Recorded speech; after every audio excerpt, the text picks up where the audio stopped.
Esse é o Psicologia na Veia e hoje falarei um pouco sobre o papel da atenção na tomada de decisão. A tomada de decisão hoje é alvo de tratamento de vários transtornos psiquiátricos, como a esquizofrenia, a depressão, o transtorno de déficit de atenção, o transtorno afetivo bipolar, os transtornos de abuso de substância. Isso porque os processos de tomada de decisão nestes transtornos estão alteradas e explicam muitos dos sintomas, ou estão relacionadas com muitos dos sintomas.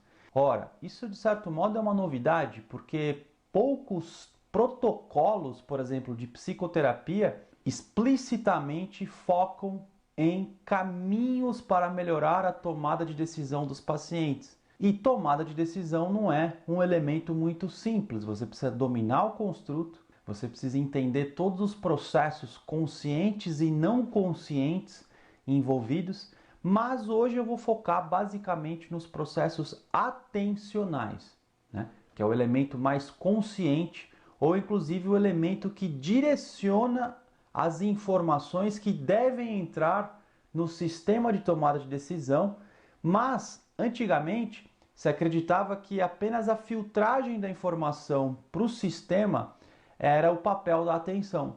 Mas hoje se sabe que a atenção, na verdade, não só filtra aquilo que entra no processo decisório, mas ela dinamicamente atualiza, auxilia na ponderação do que se deve decidir e, portanto, ela é um elemento superativo, né?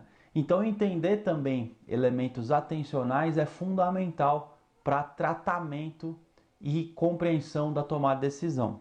Se você pegar as circuitarias envolvidas na tomada de decisão, uma delas é o cingulado anterior, que está muito envolvida na resolução de conflito e na atualização dinâmica das informações conforme o ambiente muda. Então, se o indivíduo está com um viés, uma tendência para tomar uma decisão para um lado, mas o ambiente ele se modifica, quem faz esse processo de atualização parece ser a circuitaria do pré-frontal em que o cingulado anterior está envolvido. O que acontece em alguns transtornos é que essa circuitaria ela ativa, mas ativa muito pouco, tornando então o paciente não muito hábil para atualizar e ser mais adaptativo. Portanto, ele acaba tendo um processo decisório não tão adaptativo e isso tem impactos funcionais enormes na vida dele. A atenção, na verdade, ela é fundamental para todo o processo cognitivo consciente, né? Muito se pensava que você só prestava atenção naquilo que a sua percepção captava. Muito em função do modelo antigo que tínhamos, né? De memória sensorial, então sensorial e percepção, aquilo que se prestou atenção através do filtro atencional ultrapassa para um nível de processamento que é a memória de curto prazo passivo. Esse elemento passivo, que depois foi questionado, trabalhou a noção de memória de trabalho, que seria uma memória de curto prazo ativa, né? Em que trabalha essa informação nesse nível aqui de curto prazo, e depois a memória de longo prazo. Então veja, essa consciência, que seria aqui esse momento do processamento cognitivo de curto prazo, ele depende daquilo que entrou através da memória sensorial, né? Então, isso seria dependente, memória de curto prazo, da memória sensorial. Mas hoje você sabe que antes a atenção ela determina a percepção. Se houver um direcionamento executivo, proposital, intencional, você tem, por exemplo, estudos mostrando a sensibilidade dos cones, né? As células que nós temos no olho, chamado cones, eles ficam mais direcionados a determinados estímulos a partir daquilo que a atenção está buscando. Então a atenção, na verdade, aumenta as chances de sensação e percepção, sensação não, mais de percepção daquilo que se sente, né? Direciona mais a percepção a partir daquilo que captamos dos nossos sentidos, das sensações. Isso muda tudo. E os estudos que consideram os movimentos sacádicos dos olhos, né, ou simplesmente sacada, eles mostram o seguinte: quando você apresenta um objeto, uma folha, um estímulo para o paciente, nota-se que há uma fixação no olho e depois uma sacada, que é um movimento ocular rápido. Conforme ele vai fazendo uma varredura ocular, existe uma relação enorme com a atenção e para onde o olho vai fixar a partir da sacada. Então, se a sacada saiu desse ponto e veio para esse ponto, então existiu uma fixação aqui, aí houve um movimento sacádico e a segunda fixação veio para cá. Por estudo de ressonância magnética, se sabe que antes houve uma mudança atencional que direcionou esse movimento ocular. Então tem uma relação enorme entre movimento sacádico com a atenção. Então parece que a atenção guia, né, antes o movimento ocular. Quanto melhor a atenção, mais direcionado é o movimento sacádico e mais informações então se captam do ambiente. O que isso tem a ver com tomada de decisão? Isso não é só um estudo de percepção e atenção? Aí é que está a questão. Os pacientes que têm mais capacidade, ou melhor, os participantes, né, que melhor têm essa capacidade de atenção e movimento sacádico, melhores são as tomadas de decisão. Porque parece que eles captam mais informações, consideram mais as probabilidades, ponderam melhor e aí decidem melhor através dos seus processos decisórios. Mas veja, os processos decisórios dependeram dessa maior varredura ambiental determinado pela atenção e a atenção depois participando ativamente junto com elementos não conscientes, emocionais, de recompensa, de aprendizado, tudo que envolve tomar decisão, que eu não vou falar nesse vídeo aqui, junto com a atenção, ela vai então chegar num produto final muito mais adaptativo para o ambiente, para o sujeito, né? As escolhas que têm sentido para ele dentro da sua subjetividade. Então veja, tomada de decisão mais plena para o indivíduo, ela depende de processos atencionais também plenas. Então se você tiver um transtorno, normalmente a atenção está alterada nos transtornos, funções executivas elas estão alteradas nos transtornos. Isso então já compromete todo o processo decisório. E mudança, aprimoramento de comportamento, melhora comportamental, aumento de repertório cognitivo comportamental, ela depende de tomar decisão. E se eu preciso de atenção para tomar a decisão corretamente e a minha atenção não está funcionando direito, como é que eu vou captar no momento dinâmico do dia a dia as informações que eu preciso para decidir? Além dos elementos atencionais, existem os elementos puros aí, emocionais, né, do sistema de recompensa, sistema dopaminérgico, que eu não estou falando aqui, que também podem já estar alterados, como acontece no déficit de atenção, né, em que elementos motivacionais comuns a todos, em alguns pacientes com déficit de atenção, esses elementos não estão presentes, né? Não há uma liberação dopaminérgica onde deveria existir a liberação, então o indivíduo não se sente recompensado, portanto ele não acaba tendo motivo para decidir por algo que seria mais esperado que ele decidisse, né? Mas aí nós estamos entrando num elemento puramente emocional ou puramente decisório, né? Consciente ou não consciente, para além da atenção, mas tudo isso deve ser considerado.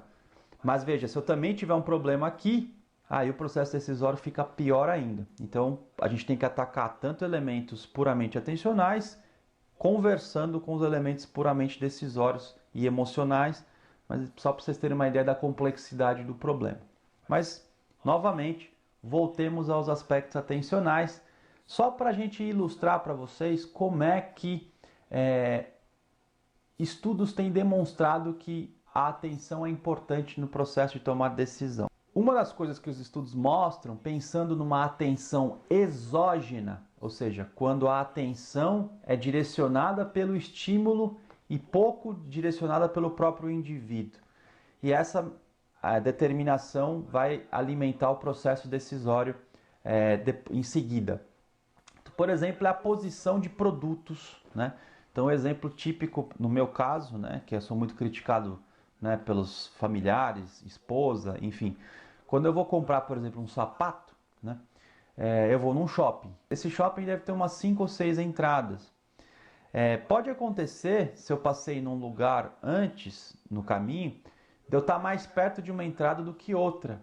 E o que vai determinar a minha entrada no shopping é basicamente a posição que eu estiver. Então, qual a entrada que está mais perto, né?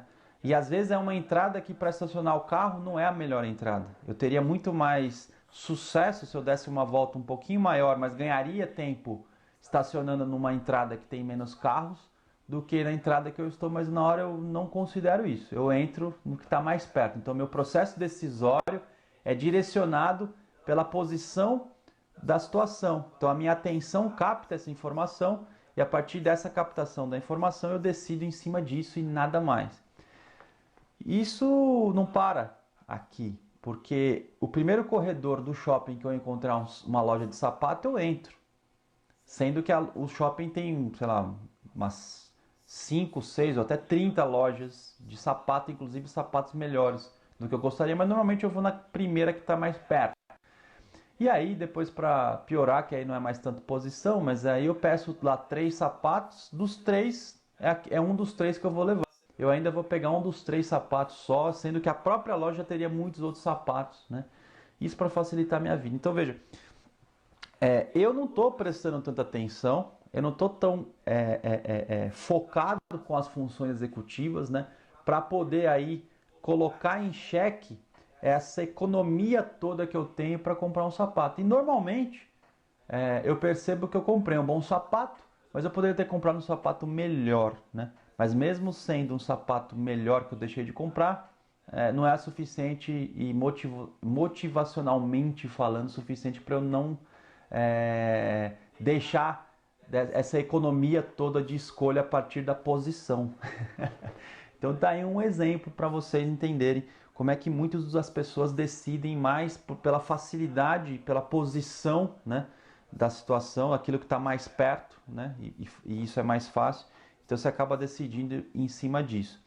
Uma outra questão é a saliência. Determinadas marcas de anúncios, como um anúncio é formado, como que determinados estímulos eles se destacam dos demais estímulos, isso parece também decidir a tomada de decisão de muitas pessoas.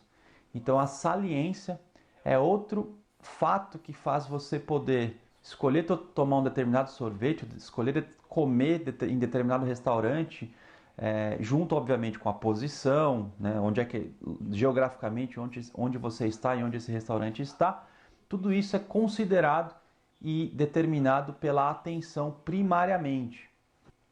Uma outra coisa também é o tamanho do estímulo. Parece que quanto maior o tamanho, né, isso tem uma relação enorme com saliência, mais também tendemos a observar e decidir em favor desses estímulos, né? Então a atenção ela fica aí exógena, dependendo disso, e a gente decide baseado nisso.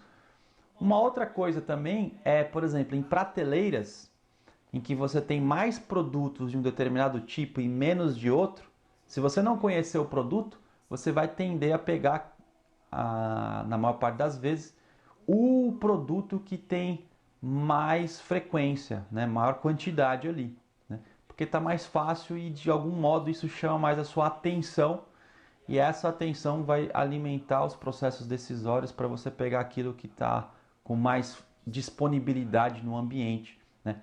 Obviamente que para você superar essa tendência de frequência ambiental, você precisa ter uma outra âncora, né? Que não seja quantidade do produto.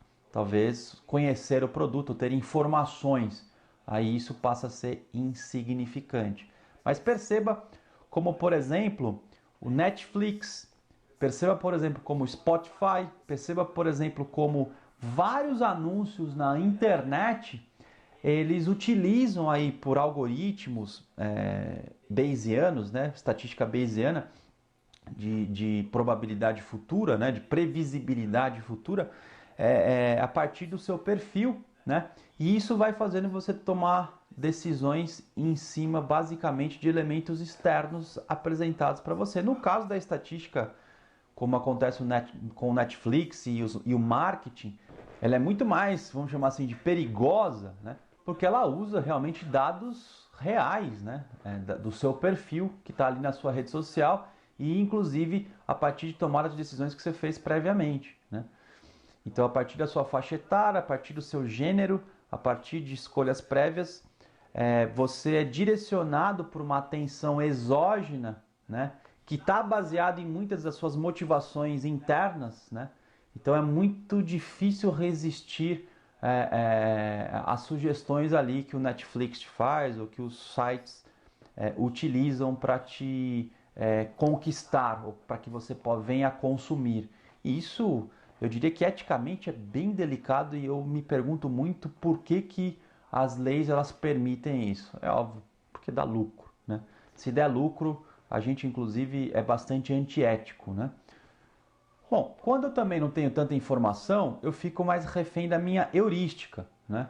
E heurística é um caminho, um julgamento baseado em intuição que fazemos, né, para rapidamente e de modo econômico decidir. Então, em muitas das situações, a heurística ela é adaptativa, né, porque se você tivesse que considerar todos os elementos frios, racionais, matemáticos para decidir, meu, isso demandaria horas, né, de processamento da informação. Então a heurística vem, faz um caminho rápido e você decide agir, ou decide consumir, ou passa a ter uma opinião sobre uma pessoa, ainda que ela seja equivocada, mas isso facilita o processo todo. Agora, conforme eu vou captando informações do ambiente, se eu uso a minha atenção, eu supero a heurística, né? E aí passo a decidir a partir de mais informações para além dos meus processos subjetivos internos, né? É muito difícil fazer nos dias de hoje isso. Você percebe que não existe tomada de decisão mais com lógica, né? Você hoje vive em momentos em que a ciência é questionada, uma parcela da população acredita que a Terra é plana, né? Olha só o absurdo, né, que nós estamos vivendo. É óbvio que a ciência tem muito problema, muitas limitações, né? Porque também tem gente que acha que porque é científico é a pura verdade. E também não é bem assim. A ciência é super limitada, apesar da sua limitação, ela tem alcances muito melhores do que aí o senso comum tem. Isso é inquestionável, né? Mas não significa que a ciência não tenha suas limitações. Em função das suas limitações, significa que você tem que desprezar a ciência, pelo amor de Deus. Mas hoje as narrativas tomaram conta e você vê as pessoas tomando decisões aí totalmente baseado em ideologias, em narrativas, em vieses aí políticos partidários, né? E aí é muito difícil ter uma conversa hoje em dia normal quando se envolve gênero, se envolve raça, se fala em política. Meu, virou time de futebol, virou torcida, né? E virou tribo, né? Conversa de tribo, né? Então, tomada de decisão está muito baseada em aspectos primitivos do que atencionais, executivos e probabilísticos, né? Enfim, para a gente fechar, eu vou dar uma pitada de neurociência aqui de um estudo do ano passado, muito interessante, que mostrou uma tripla dissociação atencional nos processos de tomada de decisão. Bom, é interessante pensar em tripla dissociação porque se fala muito em dupla dissociação, né? E eu não vou entrar exatamente numa explicação do que seja uma dupla dissociação nesse vídeo, porque não vai dar tempo. A ideia é que seja um vídeo menor, já fiz muitas digressões hoje. Mas depois, se você não souber, pesquise o que é dupla dissociação. É um conceito bastante básico em neuropsicologia e neurociência. Bom, mas qual é a tripla dissociação que o estudo mostrou? Em cérebros de macacos, né? Na verdade, foram 2 macacos numa máquina de ressonância de 3 Tesla, um estudo bem bonitinho, bem interessante. Os pesquisadores mostraram que quando você apresenta um estímulo e uma tarefa, né, para que o macaquinho fizesse a tomada de decisão, né, Na hora que era apresentado o estímulo e tinha a primeira fixação no olho, né? E aí você tinha o primeiro movimento sacádico. Até o processo final de tomada de decisão, acontecia um processo simultâneo de ativação cerebral, o que é muito interessante porque antes você poderia pensar que a tomada de decisão ela seguia um processamento sequencial. Inclusive você poderia marcar tempo se é sequencial, né? Então quanto mais tempo leva, mais tempo de processamento. Que é uma lógica, por exemplo, que a atenção consciente tem. Isso é um conceito também antigo, tem algumas décadas de neurociência. Por isso que o neuropsicólogo marca tempo, né? Em função do processamento sequencial. Né? Quando a coisa é simultânea, que é o que o estudo mostrou, não dá para você marcar tempo. Então a medida de tempo não vira uma medida aí interessante psicometricamente falando. Então, vamos pensar aqui comigo. Se apresentou o estímulo de uma fixação para a primeira movimento sacádico até o fim do processo, houve aí uma tripla ativação de córtex pré-frontais. Né? O córtex dorsolateral ativou e está relacionado à identificação de onde um estímulo apareceu, se foi na direita ou se foi na esquerda. Em seguida, a região órbito-frontal foi ativada. Essa região órbito-frontal parece estar muito associada a dar valor, né? Valência, né? Qual é o valor que aquele estímulo tem, né? E por fim o cingulado anterior, que seria o elemento necessário aí que eu falei já de resolução de conflito e atualização dinâmica de novos estímulos, que muitas vezes, se o ambiente dá uma pequena modificada, as tendências motivacionais que estavam sendo tomadas, elas têm que ser inibidas, resolvido esse conflito e atualizado para um novo processo aí de tomar decisão para um outro caminho. Então quem faz isso é o cingulado anterior. Então isso parece que acontece meio que ao mesmo tempo, né? Sendo a atenção o elemento fundamental que distribui tudo isso e está constantemente vigiando o ambiente para manter esses três sistemas aí funcionando, independentes, porém super relacionados, ou correlacionados, ou covariantes. Né? Essa seria a tripla dissociação que se encontrou, e mais interessante ainda, foi um processo simultâneo.